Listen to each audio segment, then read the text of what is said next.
Buka hati, buka hoki. Ketemu lagi dengan Akino di sini. Di video kali ini kita akan membahas ciri wajah orang yang pintar. Dan ketika kita membahas wajah orang pintar atau orang pintar, kita harus bisa membagi dua hal. Pertama, ada orang pintar tapi pikirannya tidak terang atau pikirannya tidak jernih.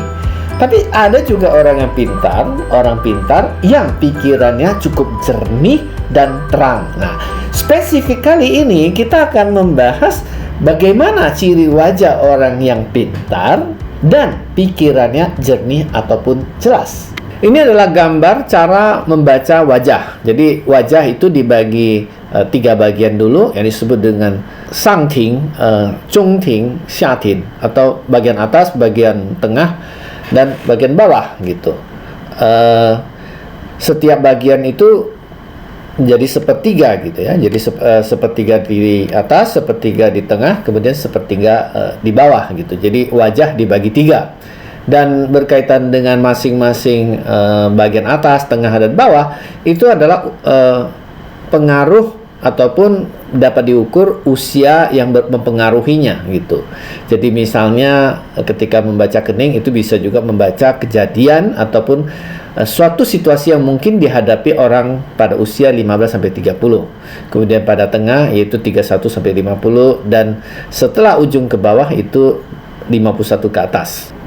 Wajah orang yang akan kita bahas adalah Zhuge Liang, terkenal dengan nama Kong Ming juga. Dia adalah seorang Perdana Menteri dari negara Shu di kisah tiga negara. Zhuge Liang terkenal dengan kecerdasannya dan dia juga terkenal dengan kebaikan hatinya. Pikirannya begitu terang dan sampai sekarang pun kita masih bisa menikmatin penemuannya, yaitu lentera terbang. Yang pertama akan kita bahas adalah kupingnya Zhuge Liang. Kupingnya besar, tebal, dan panjang. Nah, kuping yang besar, tebal, dan panjang menunjukkan kemampuan dia menerima informasi dengan baik. Artinya, orang ini mau mendengarkan pendapat orang lain. Jadi, sebagai seorang Perdana Menteri, tentu dia akan mendapat informasi. Ada yang bagus, ada yang buruk, ada yang kontradiksi, ada yang apapun gitu. Dan dia harus mau mendengarkan informasi-informasi tersebut. Soal membaca wajah, Ngobian Siang, kadang-kadang orang menduga ini seolah-olah metode membaca wajah hanya ada dimiliki oleh budaya Tionghoa. Padahal, kalau kita perhatikan baik-baik, orang Barat juga ada. Contohnya film Star Trek. Film seri Star Trek ini adalah terkenal di akhir tahun 70-an dan ini adalah salah satu film seri TV yang menjadi favorit saya. Dan coba kita perhatikan tokoh sentralnya adalah Mr. Spock ya, yang terkenal dengan kupingnya yang panjang ya, mirip dengan Zhuge Liang, cuma ada satu keistimewaan dari Spock, kupingnya mendekati alis bahkan sedikit lewat alisnya. Ciri pertama orang cerdas adalah kupingnya tebal, lebar, dan bagian atasnya menyentuh alis atau bahkan melebihinya. Atau dengan perkataan lain, dia memiliki sepertiga yang utuh. Bagian kedua yang mencerminkan orang itu cerdas adalah bagian kening. Kening seringkali juga disebut dengan kening yang seperti cermin. Nah, ketika berbicara kening seperti cermin, saya ingat sebuah puisi yang dibawakan oleh Huineng. Huineng itu siapa sih? Mungkin Anda sudah tahu tentang cerita Shaolin, tapi tidak banyak yang tahu tentang guru-gurunya ya. Salah satu guru yang paling terkenal yang membawa kungfu ke Shaolin yaitu namanya Bodhidharma. Nah, Bodhidharma dianggap adalah sesepuh yang pertama. Dari sesepuh yang pertama sampai ke enam ini sangat istimewa karena dia yang mengatakan bahwa batin seperti cermin. Apa maksudnya batin seperti cermin dan apa hubungannya dengan kening seperti cermin? Saya tidak membahas baris per baris puisi Master Huineng karena mungkin lebih relevan nanti ketika saya bahas di dalam topik meditasi. Tapi ada satu benang merah yang ingin saya tarik dari puisi ini adalah Master Huineng mengatakan batin itu originalnya, aslinya adalah seperti cermin. Dan cermin ini tidak ada sebabnya, tidak ada awal sebabnya, dia abadi. Nah, Apa maksudnya batin yang seperti cermin? Kita tahu di dalam kehidupan gitu, apapun yang kita lakukan dengan pikiran kita, maka dia terrefleksi di dalam kehidupan kita. Jadi kalau kita berpikir baik, maka hal-hal baik itu akan datang. Kalau kita berpikir buruk, hal-hal buruk itu juga akan datang. Karena pada prinsipnya batin itu seperti cermin yang selalu murni dan selalu bersih. Kembali ke foto Cukeliang. Nah, di dalam gambar ini sering dikatakan bahwa ini adalah kening yang seperti cermin. Artinya apa? Keningnya lebar, bulat, dan besar, dan menggambarkan seperti cermin yang mampu merefleksikan segalanya. Seperti yang kita tahu bahwa tentu dengan struktur tulang yang seperti ini, struktur kepala yang seperti ini, maka kemampuan kapasitas otaknya di bagian depan itu sangat luar biasa dibandingkan orang normal. Tapi ada hal yang dimensi yang tadi, batin seperti cermin. Apa hubungannya dengan kening seperti cermin? Seperti yang kita tahu di daerah depan ini adalah kemampuan orang untuk fokus. Kemampuan untuk fokus di dalam pekerjaannya, ataupun kemampuan fokus untuk berlatih meditasi.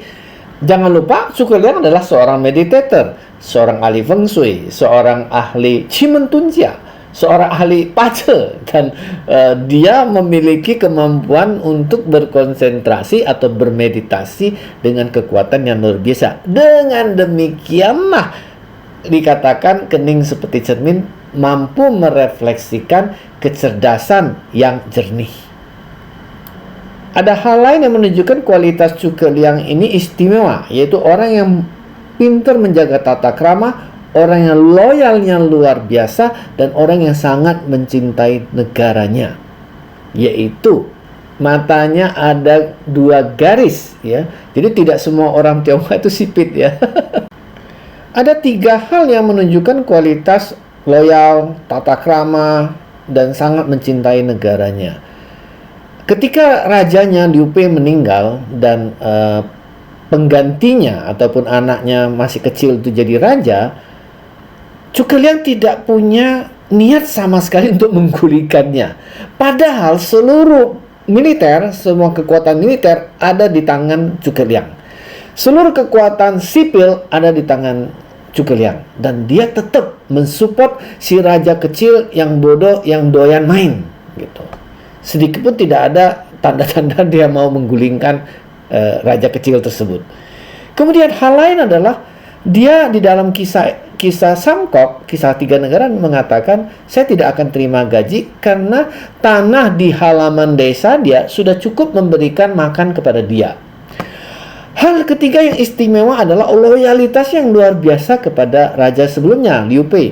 Dalam keadaan apapun, dalam keadaan susah dan senang, waktu dia mau makan, dia selalu mengatakan dia ingat kepada Liu Bei. Nah, ini penting sekali di dalam sistem pendidikan orang Tionghoa. Tanpa sadar, sebenarnya Cukeliang itu mau mewariskan suatu ajaran yang betul, ya.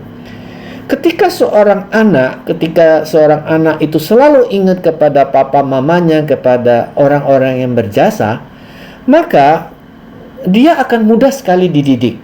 Jadi contoh, misalnya kalau dia berhasil mendapat gaji pertama, dia ingat papa mamanya. Kalau dia mendapat suatu keuntungan, dia ingat papa mamanya, ataupun ingat orang-orang masa lalunya. Dengan demikian, kalau banyak orang melakukan itu, sangat mencintai pendahulunya, loyal sama orang-orang yang lebih tua, maka anak-anak tersebut akan jauh lebih mudah dididik dibandingkan kalau tidak punya rasa loyalitas kepada orang yang sebelumnya. Dunia barat menggambarkan orang yang suka berbohong tidak jujur dengan Pinocchio, yaitu hidungnya bisa menjadi tambah panjang ketika berbohong. Ciri berikutnya orang yang pintar dan pikiran yang jernih adalah hidungnya yang panjang. Tapi ini bukan panjang seperti Pinocchio, tapi perbandingannya yang tadi Zhongting bagian tengahnya itu melebihi sepertiga. Artinya kalau kita melihat wajah orang ini sepertinya melebar ke bawah dan porsi hidungnya lebih panjang. Baiklah, pertemuan kita sampai di sini. Bagi yang belum, silakan subscribe dan tolong share. Dan jangan lupa pukul loncengnya. Keep rolling. Sampai ketemu. Ciao.